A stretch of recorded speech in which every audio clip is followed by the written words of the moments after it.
Welcome back to the Trailblazher Podcast. We have a beautiful guest on today.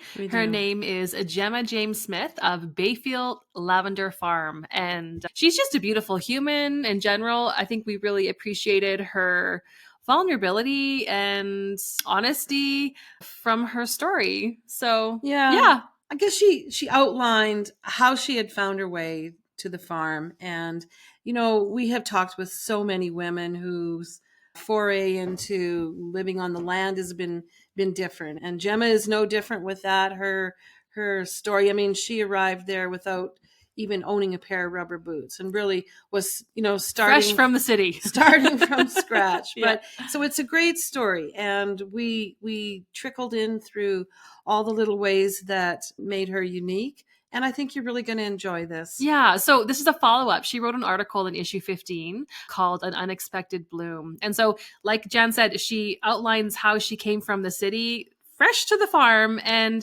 whether you yourself live rurally, dream of living rurally and have been there for a long time, or are fresh rural as well, it's just going to, I think, open your heart to the humor as well as what can feel like tragedy on a farm. So it's got the ups and the downs that come with owning animals and adjusting to a completely different lifestyle that she did prior living in the city. So first off, here is a little bit about Gemma. So raised in Calgary, Gemma James-Smith has lived and worked all over Canada, with her path toward farming shaped by a career in the arts.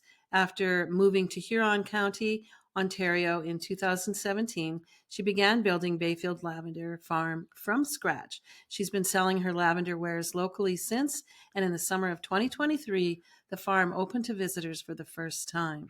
So tune in. It's a fantastic episode. You're going to feel good at the end of it. And I just want to say she sent us an incredible box of her products made with the lavender she grows. And they are absolutely amazing. Stunning. They smell divine.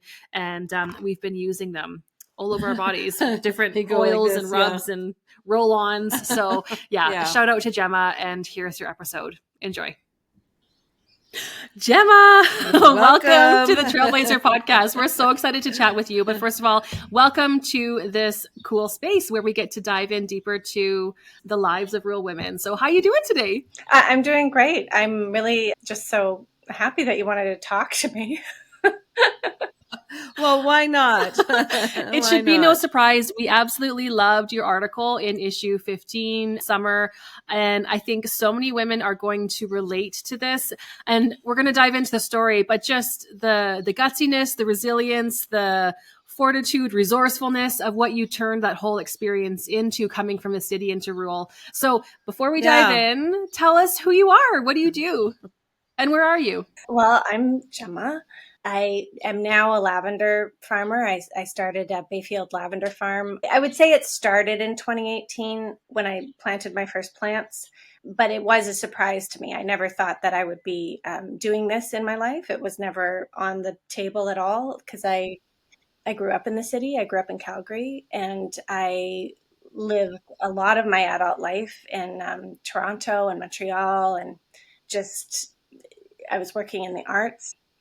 It wasn't a thing. It was like farming was very off the radar. Like, I didn't have family that lived rurally. I didn't spend a lot of time rurally unless I was, taking a contract somewhere. And then I would spend some time in small towns or way out in the country. And I always loved that feeling. And now it turns out I'm a farmer. Lo and behold. Yeah, and I have 4 kids. I have 2 little girls and then 2 stepkids. And so we have a full house. And that's a pretty major piece of my life as well, obviously. So tell us the story, like, how did you end up city to rural? Because I think that's a really fascinating part, and how you just kind of, like, I love how you describe it in your article. It's almost like you just got like plucked and placed right there. So can you tell that story? Yeah, a little bit. Like I had made the decision just a little bit after marrying my husband that I didn't want to be doing what I was doing anymore. I was having a lot of mental health I would say it was like a bit of a mental health crisis, and I couldn't do my work anymore without feeling like a severe feeling of panic and panic leading up to anything. And it became clear that like I think I needed to make a big change. And at that time, my husband was offered a job in rural Ontario running a theater festival here. And so we had decided that we would try to make it be a commuting situation, which was absurd because it was 3 hours outside of Toronto. And so he would go back and forth. But we had a new little baby, and it was a bit of a disaster. So we we did decide to pick up and move. And luckily, my stepkid's mother she was from the area out here, and she was actually really happy to move as well. So we all picked up and left the city and landed out here. And like I do say in the article, like I landed out here. I'm very enthusiastic about moving out of the city, but I'd always taken public transit. I didn't have a driver's license.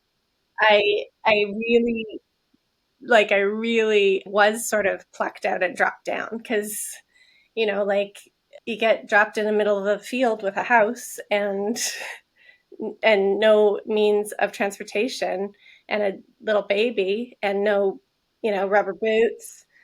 I didn't have a hat, like all the things you need, I did not have. You wonderfully described it. And I want to read the very first paragraph in your article. And it's: becoming a small scale lavender farmer was never on my bucket list. No one had ever suggested it to me and wouldn't have associated me with such a thing. It was not something I dreamed of until I did. And Mom, do you want to read this paragraph? Because I think that so accurately sums up. Yeah, so I'm not sure if I can accurately convey how ill prepared for rural life I was, but perhaps this sums it up enough. I moved to a farm without a driver's license or rubber boots.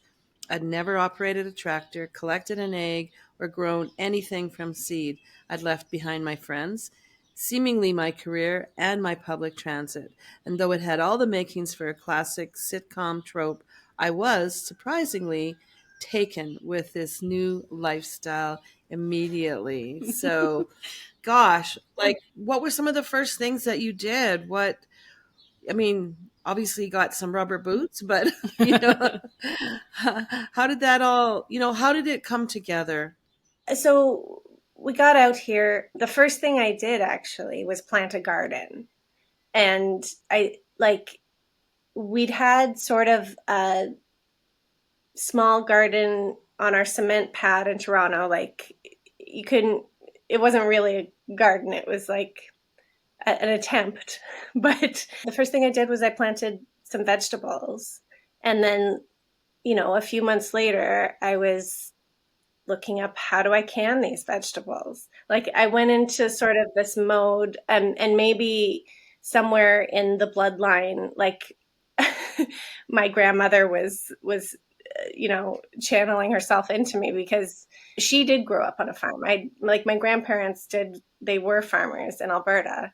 And so I was like canning tomatoes. I was like filling our cold room with like cans of spiced beets and like doing all this stuff. I was determined to get chickens. I just, why not? Because they're the gateway to everything else. They're the gateway. They're the gateway. And so like I just had no idea how to do it. So I just started asking people, where am I going to get chickens? And we had a friend who had some chickens in a box in her house and told me to come pick some out. And we did. So I picked out 5 little chickens. I was ready for eggs. So naive.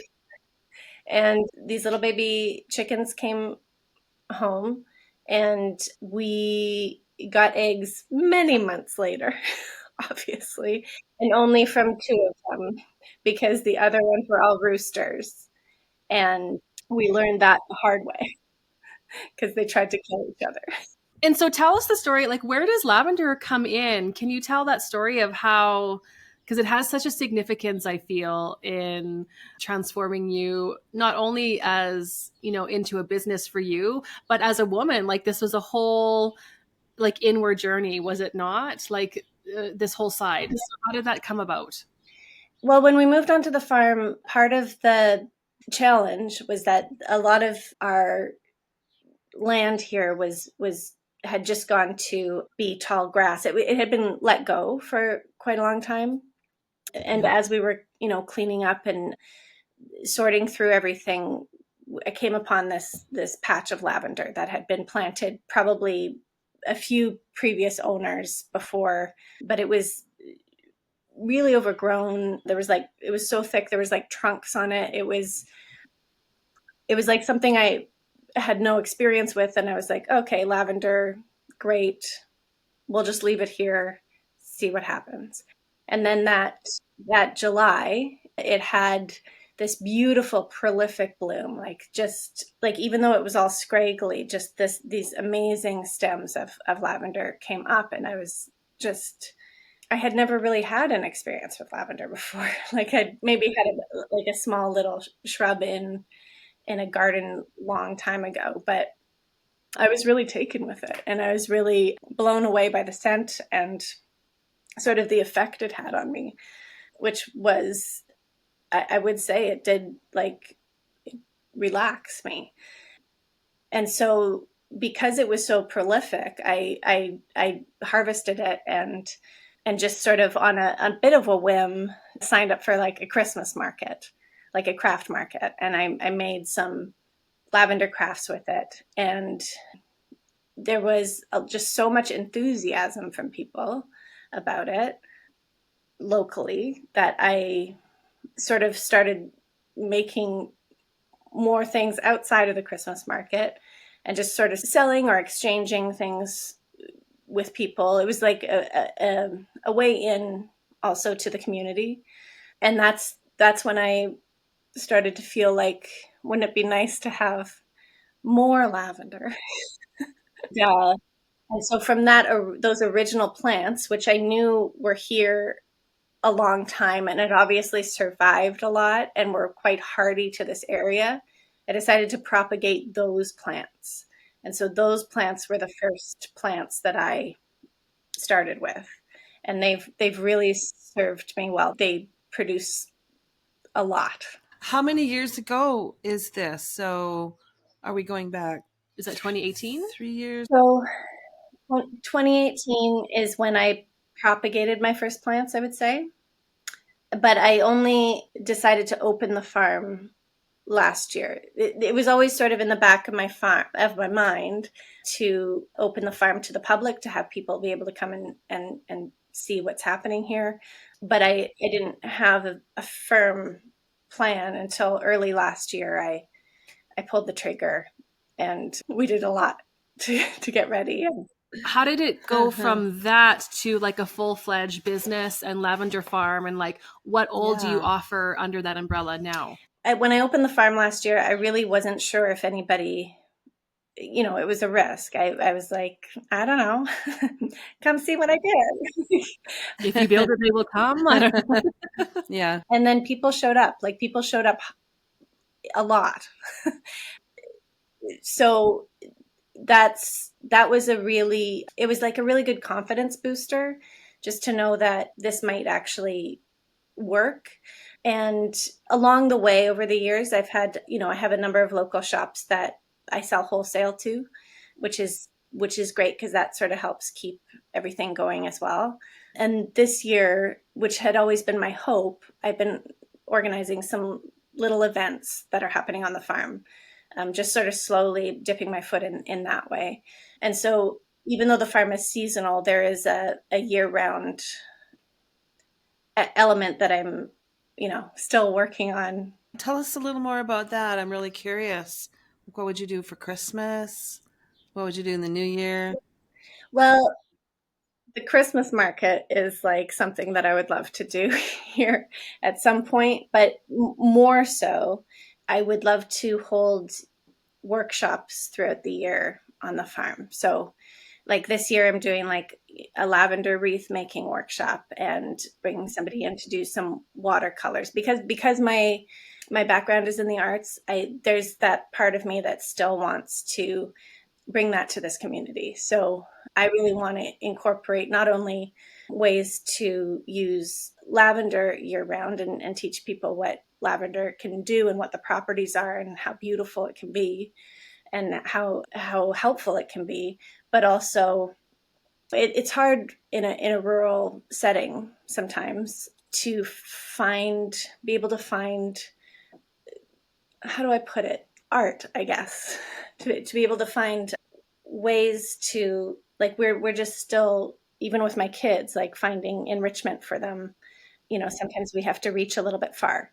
And I would really love to have people be able to come here and take some art classes and, just expand it a little bit. Yeah. Yeah, a beautiful marriage of your past experience and skills with what you're doing now. So how have you like through business and owning your own business now, what have you learned about business? And secondly, what have you learned about yourself through that process? I mean, I've learned a lot about my own stamina, like, and just pushing through even when I feel like I just want to lay down. But like, pushing through that exhaustion. And I think being out here too, it has been like the building of, I mean, I keep saying confidence, but the building of confidence is huge because I was coming out here as like an outsider. And, one of the challenges that I came across when I first came out was just that feeling of being like almost an imposter and being talked down to a lot by, not to slag anybody, but mostly male farmers around here. If I had any questions or anything about equipment or soil testing or irrigation, like they'd always refer to like, can we talk to your husband? Like, and it's just like that sort of thing. I have felt myself become stronger in that way to be like, no, it's me. Yeah. Yeah. The buck stops here. Yeah. And so coming from the city, because I think like, you're let's say you're fairly new to like the rural lifestyle. And I think what it was like for you living in the city is not so much a distant memory. How would you describe, because here we are, so many people in the city are yearning to feel connected, to get out of the city on weekends, just to feel their feet in the ground, their hands in the dirt, for that feeling, right? They're trying to escape and like feel connected. Now, for you, how would you even describe that? Because it's such a fresh feeling for you. How living rurally has given back to you in that way? Because the way you described, if you grew up in Calgary and Toronto, and like, yeah, that's concrete, right? Buildings. That it's such a different lifestyle. How has the rural lifestyle shaped and given back to you now that you've had a couple years in it? Well, I like when I first came out here, I immediately felt this like shoulder dropping, mind quieting feeling.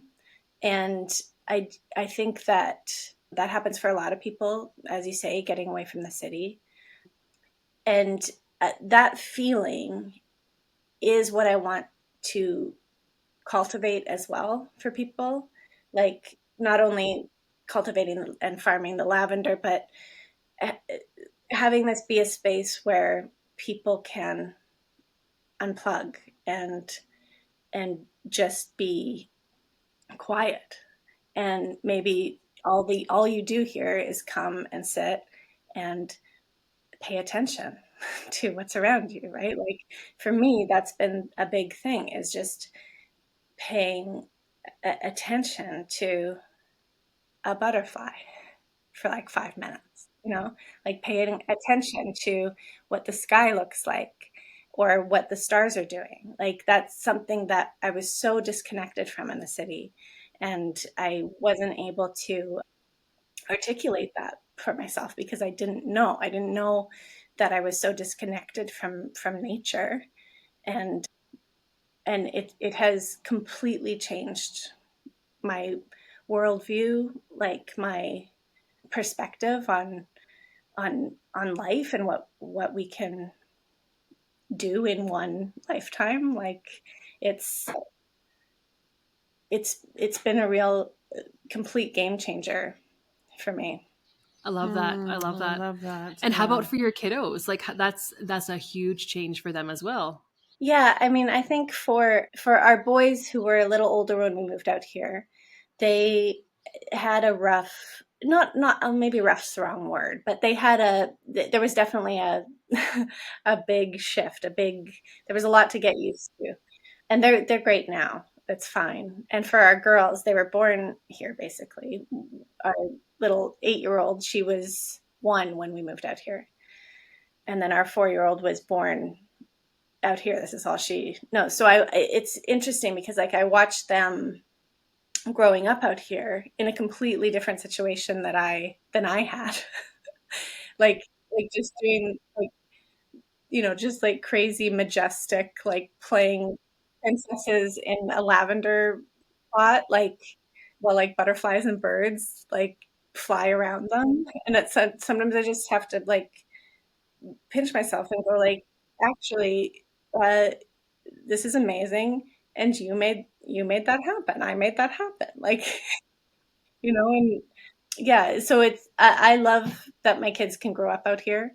We're still connected to the city. Like obviously we have family and friends, and we try to get them there sometimes.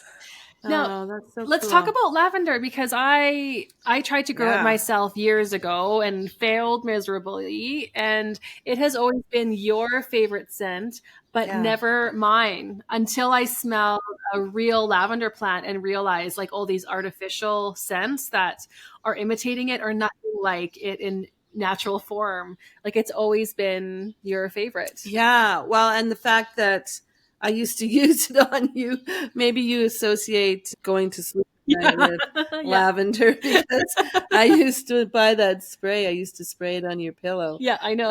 But it wasn't like natural, right? It was an artificial lavender. It Yeah. wasn't. So tell us what it is about lavender that people can like or not like it, or And is it difficult to Yeah. grow? Like what? It's a special, like you have to know a lot about it, don't you, to be successful?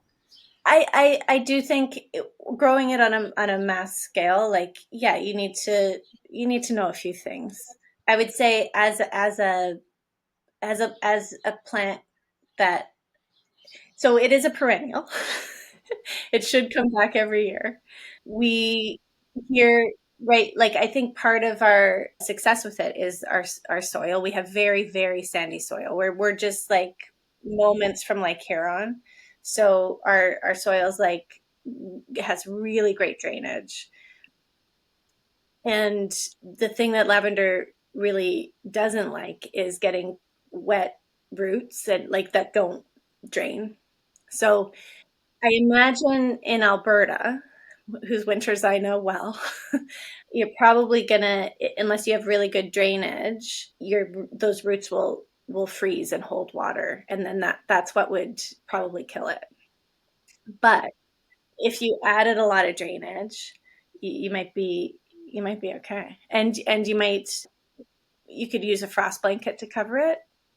But yeah, in terms of the scent of like a real lavender plant is very, very different from a synthetic reproduction. And it's earthier. There's many, many different types of lavender. So the one that I distill for oil, excuse me, is a French lavender, and it has a really high oil content. And that's the plant that was originally here. It's a variety called Grosso, and it actually like produces like a lot of oil for the amount of, like I'm a small scale. Like I'm not mass producing on like a global scale or anything. I'm just making a few things. And so it has, when it's first distilled, before it sort of cures a little bit, it almost has a eucalyptusy scent. And then as it cures, it tones down and it sort of changes and shifts. And then I also grow some English lavender that I started, and that has a more floral scent. That's what you want to use in if you're cooking with lavender, or making a lavender tea, or having a dried bud that can be in a dried arrangement. You want to stick with the English. And I mean, there's so many things to talk about. Oh my God. So many uses. Yeah. Yeah. Yeah. And so like what are some of your big dreams for, say, 5 years down the road with Bayfield? Like what would you envision, if you would share with us?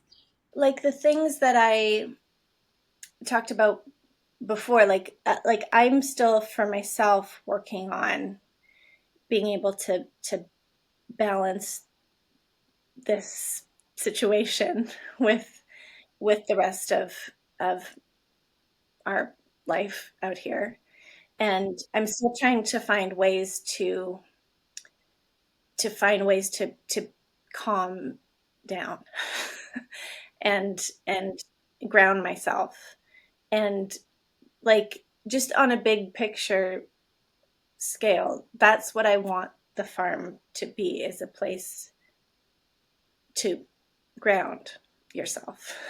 And that can mean a lot of different things for a lot of different people. But, I hope that like when a person comes here and, buys a bubble bath that I made, that feeling of calm and grounding comes home with them. And so in terms of like business plans, it does shift. I'm trying to keep an open mind, because anything I set in stone, as I've learned over the past decade, is gonna change. It's gonna change, and we just don't know what's around the corner. Like I didn't expect to live through a plague.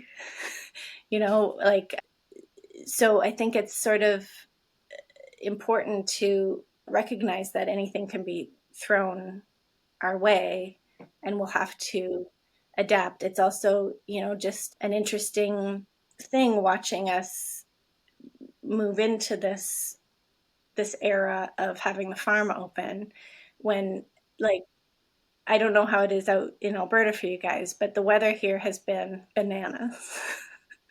So like I am very aware that the weather is shifting, and what will that mean for the lavender timing and crop. And so I'm thinking about that all in tandem with the things that I would like to do on the farm, and just being very, very aware that I need to remain flexible.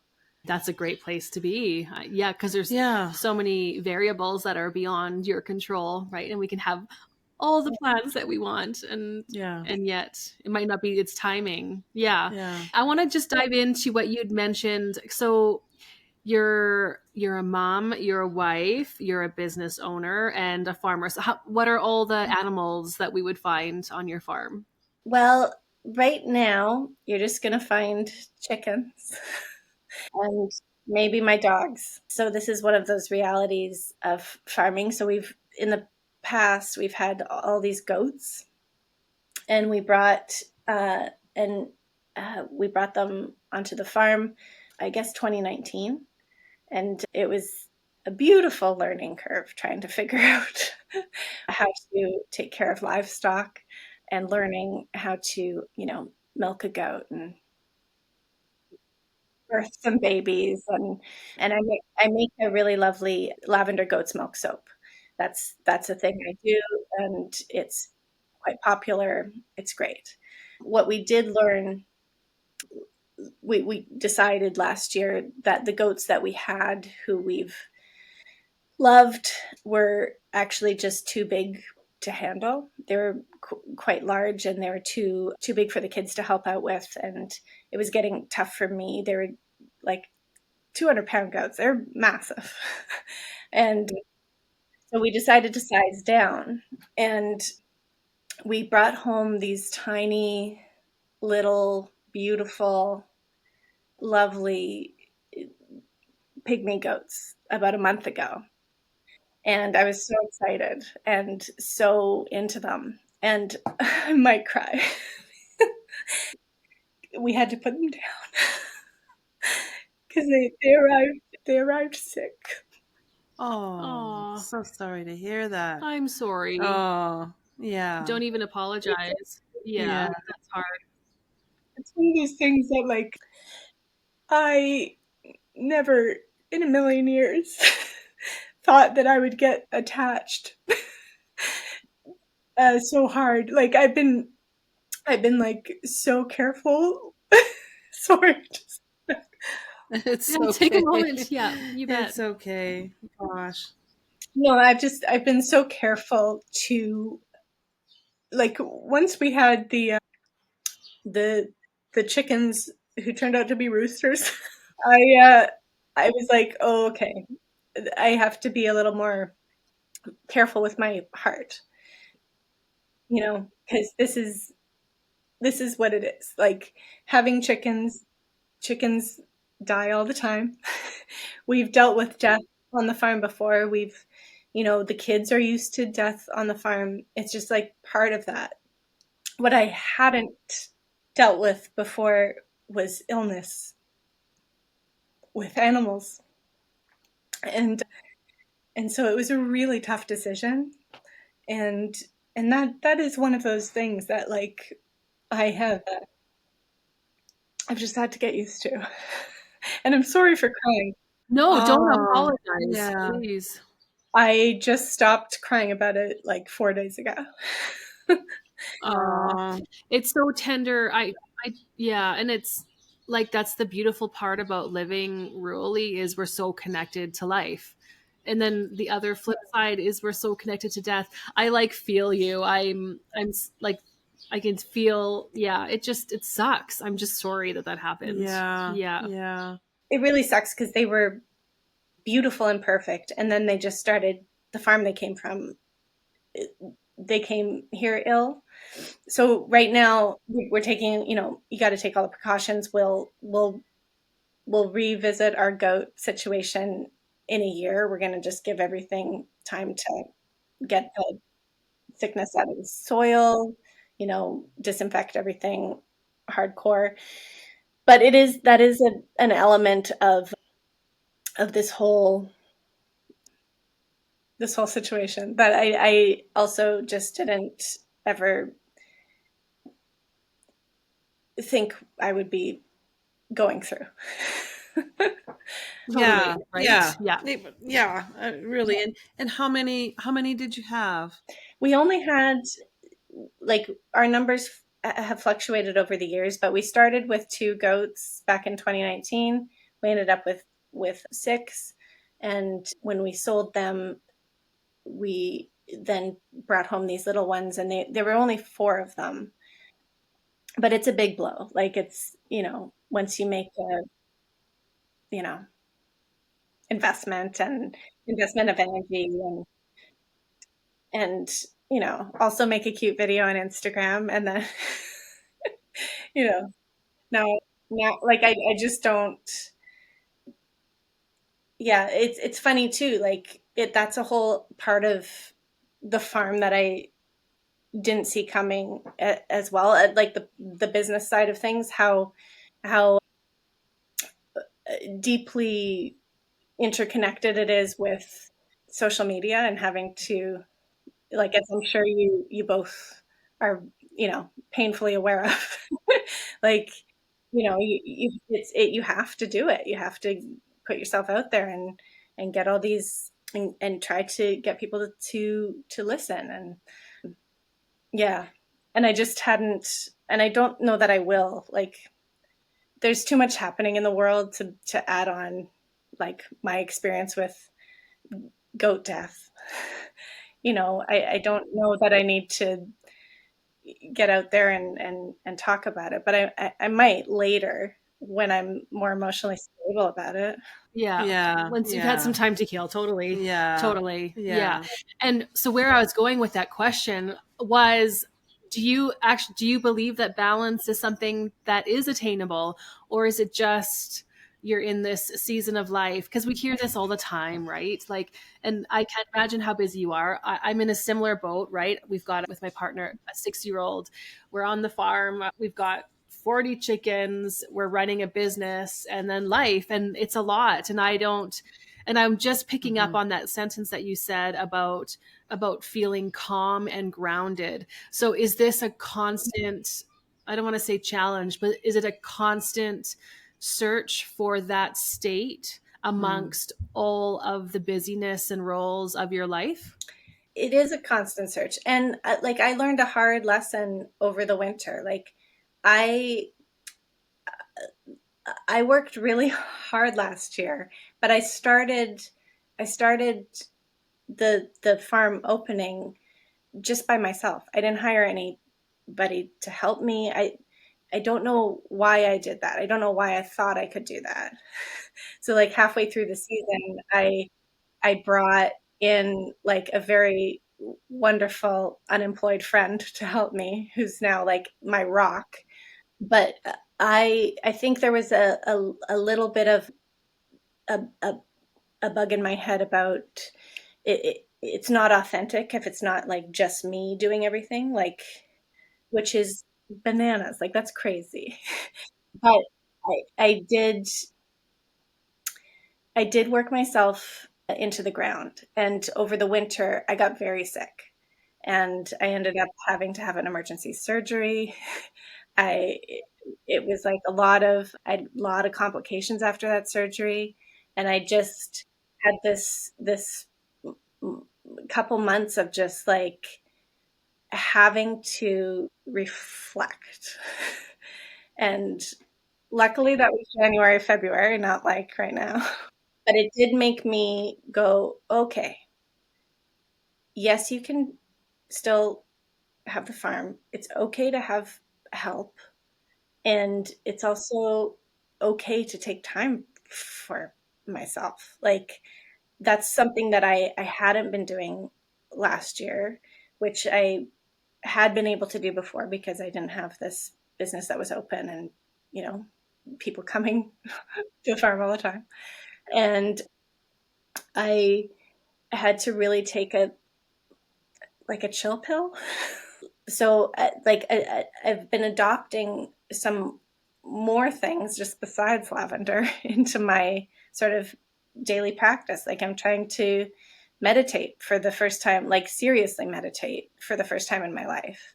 I'm trying to like make sure that I'm going for a walk, not to check on the farm, not to like go find a chore, but like just going for a walk and just having a sit, like turning the phone off at the end of the day and like taking those moments for myself, which had always been, I think, partly from, motherhood and pandemic parenting, just seemed like, of course I can't take a moment for myself. Why would I be able to do that? These people need this. The goats need that. The chickens need this. The lavender needs this. My parents need this. Like, and it turns out that that's no way to live. No, I completely, I totally hear where you're at, and our bodies talk to us, right? And if we just keep ignoring them, then it's like a slam in the face, and it's to say exactly what you just said. I'm on my own journey of that too myself, and I didn't have surgery, but I had a sciatic nerve thing going on, and it just totally sent me for like traumatizing pain, but experience. But now I'm like, okay, I'm listening. I'm going to take the time for myself. And so I'm the same as you. I'm walking daily. I'm just taking more time for myself. But I think do you mind me asking how old you are? I turned 41 in April. Congratulations. Yes. I just turned 43. So we're in the 40s. So, and I I think it's when we're still so close to having those young babies, like we get into this mode of just having to sacrifice ourselves, right? And just taking care of everyone else, and just it's like a flurry. And I know for me, I had so much anxiety and when Luca was younger, and it just I'm it's like I've got to teach my body, and he's 6 now, like to let some of it go. And how I'm doing that is by taking these moments to myself. Yeah. So I completely hear you. And it looks different for everyone, right? At different stages. But yeah. Well, and it's also like just physically, like it takes years to recover from pushing human beings out of our bodies. Like it's it's a crazy thing to think that like you're gonna come away from it. And yes, it's different for everybody, but it's also like you made a human, you grew a thing, a massive thing, and an extra organ, and then push them out, and you're expected to just come back and do whatever, like it's, especially having gone through lockdowns after having a baby, like that was a major thing. We all went through a thing together and isolating and just like it was we're coming back from it, right? Like it's important to forgive ourselves a little bit. Like I'm still forgiving myself a little bit for having, gotten severely depressed over that time. Like, Yeah. Oh yeah. We need to give each other grace. Absolutely. Yeah. Yes. So what would you say to a woman who is listening to you thinking, oh, this is a dream on my heart, I want to start a lavender farm? What would you say to her? good luck, lady. Call me. Yeah, no, I think, it's totally possible. It is, I would say, for somebody who wants to start a lavender farm, it's deceiving how, like, part of what I am trying to do is make it look easy because I want everybody to come here and chill out and, you know, uh, but it's a lot of work. It's a lot of work. It's a deceiving amount of work. And yeah, I guess the advice would be give me a call. Give me a call. Yeah. Okay. Before you buy the farm. Yeah, before you buy it. Yeah, like I mean, there's so many different factors that have made this work. This was not like a when we moved to the farm. This was not obviously my plan, but like it is going to be completely dependent on what your soil is. That's the big one, right? And how low your temperature gets in the winter. Like those are the factors that are going to like make or break what you are dreaming of. Yes. Okay. Yeah. Amazing. Wow. Oh, Wow. I'm so glad you came on, Gemma, and said yes, and as well submitted your article for issue 15. And for anyone listening, grab your copy because seeing your photos and your story, it just brings it to life. And it was such a beautiful adventure that you shared, and I'm so glad you did. Yeah. Well, thank you it was just sort of a bit of a whim, but writing the article actually really helped me too to just lay out what has happened. It was really a great exercise for me, and I'm just so glad that you liked it. Yeah. No, we loved it. We didn't like it. We loved it. So tell our listeners, and we'll put this in the show notes as well, where can people find you and follow you and buy from you and support you? The best way in is to go to my website, which is bayfieldlavenderfarm.ca. I have an online shop there. I have a lot of information about the farm and what we've been doing. And then there's links to the socials on there too. So if you wanted to support me without spending any money, you could just give me a follow. And that goes a long way too. Yeah. Wonderful. Love Wonderful. it. It's been so great talking to you. Thank you so much. Yeah. Thank you. It's been wonderful talking to you guys. It's kind of a weird, surreal situation for me. We'll have to do it again. Let's do that. All right. Okay. Thanks, Gemma. Okay. Bye-bye.